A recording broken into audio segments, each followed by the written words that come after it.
Alright, Shalom. Shalom Akem. Wa'akwaz. Commençons comme toujours en donnant tout honneur et toute gloire à Yahweh, Bahasham, Yahweh Shai, Bahasham Rucha Kodash. Double honneur et respect aux apôtres de Great Millstone établis par notre Seigneur pour guider l'élection de la nation d'Israël. Et bien sûr, Shalom aux élus. Alright, c'est le frère de cœur revenant avec une courte leçon, ok. C'est en fait basé sur une vidéo que je regardais, ok, qui parle de, de l'effet des missiles nucléaires, ok. Pourquoi je regardais cette vidéo? Eh bien, et nous savons que c'est cette forme de destruction qui va venir dans le monde, mais principalement en Amérique. Ok, c'est la destruction nucléaire, ok, le feu nucléaire qui va réellement apporter, rendre l'Amérique en un désert, ok, ou bien, comme les Écritures te disent, comme un étang de feu, ok, le lac de feu.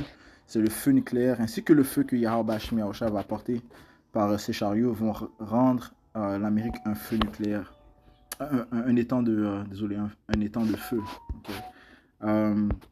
Directement, allons dans le livre de Joël, chapitre 3, et verset 19, ça dit ici, l'Égypte sera une désolation, et Édom sera un désert ravagé. Okay. L'Égypte et Édom sont le même lieu. Ok, ça parle de l'Amérique. Ok, l'Égypte, ce qui prouve que l'Égypte c'est l'Amérique, c'est lorsqu'on va dans Apocalypse 11 et 8, ça dit ici, et leurs corps morts seront étendus dans la rue de la grande ville, leurs corps morts par des Israélites qui étaient morts spirituellement, les soi-disant noirs, latinos et amérindiens qui étaient morts spirituellement en Amérique, ne connaissant pas leur Dieu, leur nationalité, ainsi de suite. Ok, seront étendus dans la rue de la grande ville qui parle de l'Amérique, qui spirituellement est appelée Sodome et Égypte. Ok, donc l'Amérique est symboliquement, ou plutôt spirituellement appelée Sodome et Égypte, où aussi notre Seigneur a été crucifié. C'est là qu'ils ont assassiné le caractère de notre Seigneur Yahweh Shai. Ils ont changé son image. Lorsque l'on retourne à Joël, okay, ça dit que l'Égypte sera un désert. Ok, ça dit ici, l'Égypte sera une désolation, okay, l'Amérique sera une désolation, et Édom sera un désert ravagé. Qu'est-ce qui va causer ce désert ravagé? Le feu nucléaire, man, ok, à cause de la violence faite aux enfants de Juda parce qu'ils ont répandu le sang innocent dans leur pays. Ok, alright, donc c'est Yahweh Shemi Yahushua qui va apporter ce jugement. Ok, donc c'est Yahweh Shemi Yahushua qui va en fait contrôler ces missiles nucléaires afin qu'ils atteignent leur destination. Et la destination principale, c'est l'Amérique. Ok, comme ça dit ici dans le livre d'Isaiah 13 et verset 1, ça dit la charge de Babylone qu'Isaiah fils d'Amos a vu, okay, que le prophète la vision que Isaiah a vue du Seigneur Yahweh Shemi Yahushua, okay, la prophétie de la destruction de Babylone et comment elle sera détruite. Okay. Verset 4, ça dit ici, il y a sur les montagnes le bruit d'une multitude semblable à celui d'un grand peuple, un bruit tumultueux des royaumes des nations rassemblés. Okay. Pourquoi ces royaumes sont rassemblés? Pour la troisième guerre mondiale. Okay. C'est durant cette troisième guerre mondiale que ces missiles nucléaires seront relancés grandement. Okay.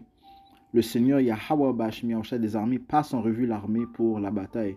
Exode 15 et 3, ça dit que le Seigneur est un homme de guerre. Okay. Donc c'est lui qui assemble ses armées pour cette troisième guerre mondiale. Okay. Il est responsable de cette guerre mondiale. Okay. Okay. Et tout ça pour la controverse à Zion, la controverse de Zion, okay, pour son peuple. Okay. Okay. Verset 5, il vient d'un pays éloigné du bout du ciel, c'est-à-dire le Seigneur Yahweh Shemi Yahushua et les armes de son indignation. Okay. De qui est-ce que ça parle? Ça parle de ces missiles nucléaires. Okay. Pour détruire le pays tout entier, pour détruire Babylone tout entier, pour détruire l'Amérique, qui est aussi appelée Égypte. Okay. Alright. Alright. Ok, hurler car le jour du Seigneur est proche, il viendra comme une destruction du Tout-Puissant, right? So, je l'ai juste cette vidéo, ok, bien sûr c'est en anglais, mais ça parle de l'effet atroce de ces missiles nucléaires, ok? Alright, so ça c'est un des missiles nucléaires utilisés par les Coréens, ok? Et plusieurs de ces nations qui possèdent ces technologies vont lancer leurs missiles en Amérique. Bien sûr, ça commence par la Russie. ok, mais il y aura d'autres alliés, l'Iran, la Chine, ok, la Corée du Nord. Même les alliés de l'Amérique vont lancer leurs armes de destruction vers elle. C'est écrit euh, dans le livre d'Abdias. Ok, Abdias, c'est dans le livre d'Apocalypse aussi, le 17e chapitre. Ok, so, jouons ça. It was felt all around the world. On the other hand, the U.S. intel community estimated it was 140 kilotons. One thing is for sure, though. It was felt all around the world. Seriously, this bomb was so intense it caused an earthquake with a magnitude of about 6.3. The sound waves from the explosion were so powerful they were picked up by seismometers worldwide. Up next is one of the most powerful bombs in the US's arsenal.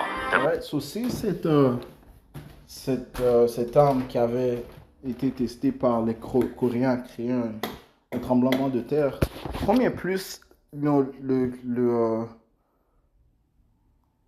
l'effet des missiles nucléaires qui seront relancés dans les quatre coins du monde, ok?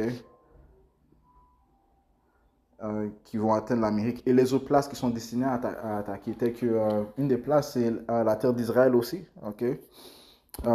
Puis les Écritures te parlent de grands tremblements de terre tel qu'il n'y en a jamais eu, ok? Apocalypse 16, verset 18, ça dit ici: et il y eut des voix et des tonnerres et des éclairs, et il y eut un grand tremblement de terre tel qu'il n'y en a pas eu depuis que les hommes sont sur la terre, un tremblement de terre si puissant et si grand. Ok, ça c'est l'effet des missiles nucléaires, man.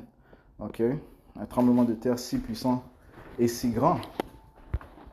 Ok, tel qu'il n'y en a jamais eu auparavant, mais lorsqu'ils vont atteindre leur destination, mais ça va apporter un effet... ça aura un effet tragique sur la terre, man. Ok, Isaïe 24 et verset 19, la terre est entièrement brisée, la terre se dissout complètement, la terre se déplace excessivement. Mais la terre ne va pas partir, ok, la terre reste, elle a été créée pour être habitée, ok, mais certaines terres vont être rendues un désert, mais l'Amérique, personne n'y habitera, juste les bêtes sauvages, comme les Écritures te disent. Tu lis à Isaïe le 34e chapitre, Isaïe le 13e chapitre, ok.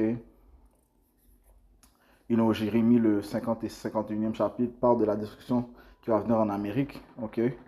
Ça ne sera pas un lieu habité, ok, que par des bêtes sauvages et des esprits, ok. Il n'y aura aucune personne qui va habiter en Amérique après la destruction que Yahweh Shemiasha va apporter. Okay? La géographie de la terre va changer. Okay? Ça dit, la terre tournera ça et là. Et comme un homme ivre, il sera transporté comme une cabane. Et sa transgression pèsera sur elle et elle tombera et ne se relèvera plus. Okay?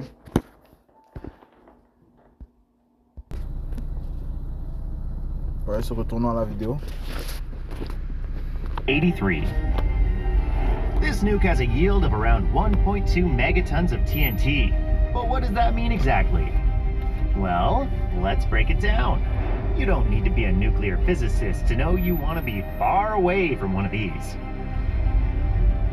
Once it hits, it'll create blast waves with a force of about 180 metric tons and wind speeds of 255 kilometers an hour within a 6-kilometer radius.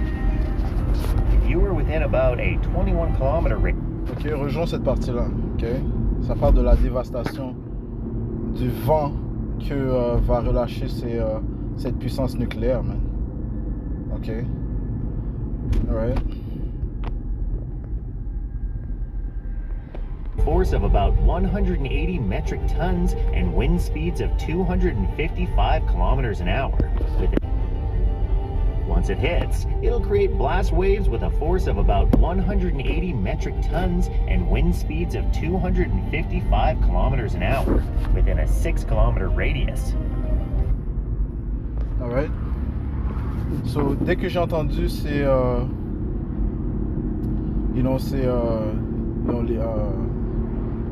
l'effet des missiles nucléaires, okay, la dévastation que ça va apporter, j'ai pensé directement au livre de Habakkuk, le 3e chapitre, ok? Parce que l'on comprend que c'est en fait Yahweh Shemiasha qui va relâcher ces missiles nucléaires et qui va les guider, ok? le Seigneur a donné cette puissance à Esau pour bâtir, et c'est par cette même puissance qu'il a bâti que lui-même sera détruit. Ok, so et il y a plusieurs vidéos où j'avais fait une leçon sur comment c'est en fait Yahweh Bashim Yahushai qui contrôle les missiles nucléaires. Ok, il y a plusieurs documents, ok, qui prouvent ça, man. Ok. Ok. So allons dans le livre d'Habakkuk, le 3e chapitre. Ok. Alright. Habakkuk 3 et verset 2, ça dit ici: Ô Seigneur, Yahweh Bashim Yahushai, j'ai entendu ton discours et j'ai eu peur. Ô Yahweh Bashim Yahushai, ranime ton œuvre au milieu des années, au cours des années, fais-la connaître. Dans la colère, souviens-toi de la miséricorde, ok? Parce que on a besoin de la miséricorde de notre Créateur, ok? De notre puissance, Yahweh Bashim Yahushai, ok? Ok, la dévastation qu'il va apporter sera jamais vue, ok? C'est du jamais vu, ça sera jamais vu, ok? Alright? Ok, et ça c'est l'effet d'un seul missile nucléaire, ok? L'Écriture te parle de comment il y aura 200 millions d'ogives qui vont être lâchés, man. Ok, et atteindre l'Amérique, ok? Alright? Ça dit ici, Yahweh Bashim Yahushai vient de Timan, et Timan représente c'est soi-disant allemand, ok? Ça dit ici, et le seul saint du mont Paran, sa gloire couvre les cieux et la terre fut remplie de sa louange. Ouais, parce que Yahweh Bashim Yahushai, en fait c'est Yahushai qui va venir avec la majesté du Père, mais Yahushai va venir avec une telle puissance, man. Ok? Et encore une fois, il va apporter une grande destruction. Ok? Il va guider ses missiles pour qu'ils atteignent leur destination, man. L'Amérique et les autres places qui sont destinées à attaquer. Verset 4. Et sa splendeur était comme la lumière. Il avait des cornes sortant de sa main. Et là était caché son pouvoir. Là, ça parle des lasers qui vont être lancés à partir des chariots de Yahushai, ok? Et de ses anges, man. Ok, ça te parle de ça dans le livre de 4 Esdras, le 13e chapitre, ok? Parlant de la destruction que Yahushai va apporter aux armées qui vont lutter contre lui, ok? 4 Esdras, le 13e chapitre, te parle de cela, ok? Et comment il y a une puissance qui va sortir de son chariot pour rendre le monde en poussière, man. Ok? Vers ses armées, il va rendre ses militaires en poussière. Ok, verset 5, la pestilence marchait devant lui et les charbons brûlants sortaient à ses pieds. Il se tint et mesura la terre. Il contempla et chassa les nations les unes des autres. Et les montagnes éternelles furent disséminées. Les collines perpétuelles s'affaissèrent, désolé. Ses chemins sont éternels. Ok, Yahushai va abaisser tous ces royaumes, ok, tous ces gouvernements, Yahushai va les abaisser, commençant par les Édomites, man, ok. Pour ça, les Écritures te disent qu'il avait plusieurs couronnes sur sa tête. Yahushai va retirer la couronne de ceux qui règnent présentement, man, et ceux qui sont en alliance avec ceux qui règnent, ok. Verset 7, ça dit ici, je vis les tentes de Cushan dans l'affliction, et les tentures du pays de Midian tremblèrent. Et voici le point, verset 8, ça dit ici, le Seigneur était-il courroucé contre les fleuves? Ton courroux était-il contre les fleuves? Ok? À cause de la dévastation, man. Ok? À cause de la dévastation, à cause de la destruction. Ok? Le prophète Habakkuk demande est-ce que son courroux était contre les fleuves, man? Ok? Dès que j'ai vu l'effet du vent que les missiles nucléaires vont apporter, j'ai pensé directement à ça, man. Ok? You know? Yahushai a dit ici, dans le livre de Isaïe 42, qu'il va rendre les rivières des îles, man. Isaïe 42 et verset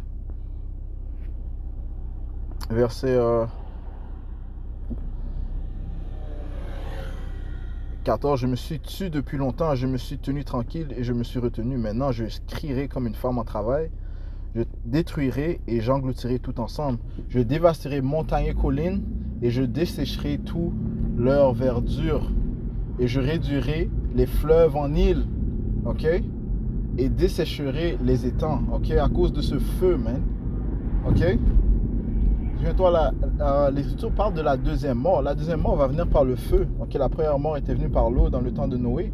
Ok, la deuxième mort va venir par le feu, man. Il y a beaucoup qui se demandent est-ce que le Seigneur était fâché contre les fleuves, ok, right, contre les rivières, you know. Ok. Habakkuk 3 et verset 8. Le Seigneur était-il courroucé contre les fleuves? Ton courroux était-il contre les fleuves? Et ta colère contre la mer, que tu sois monté sur tes chevaux et sur tes chariots de salut? Ok.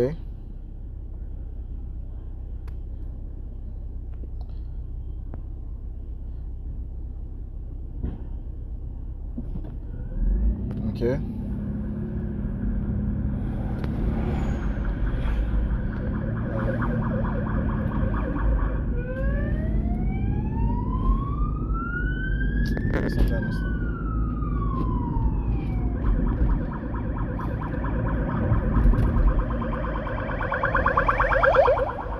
Fucking demon.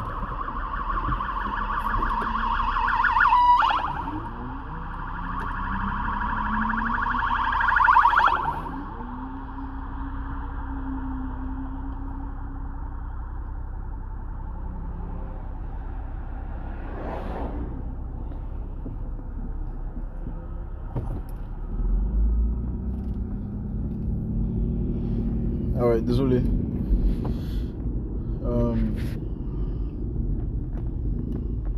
Poursuivons ici.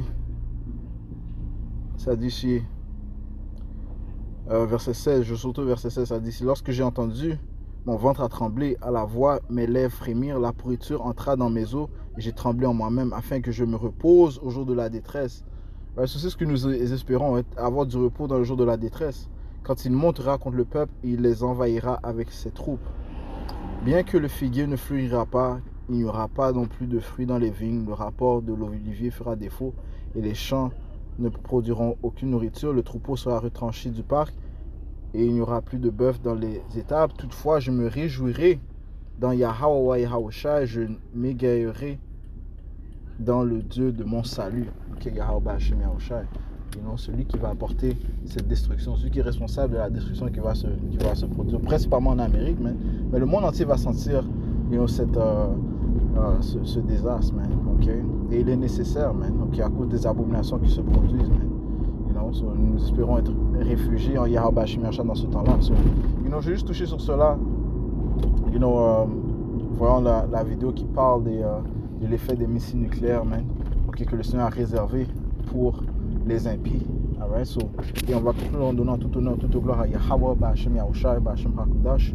Tout l'honneur et respect aux apôtres de Great Millstone. Shalom aux élus.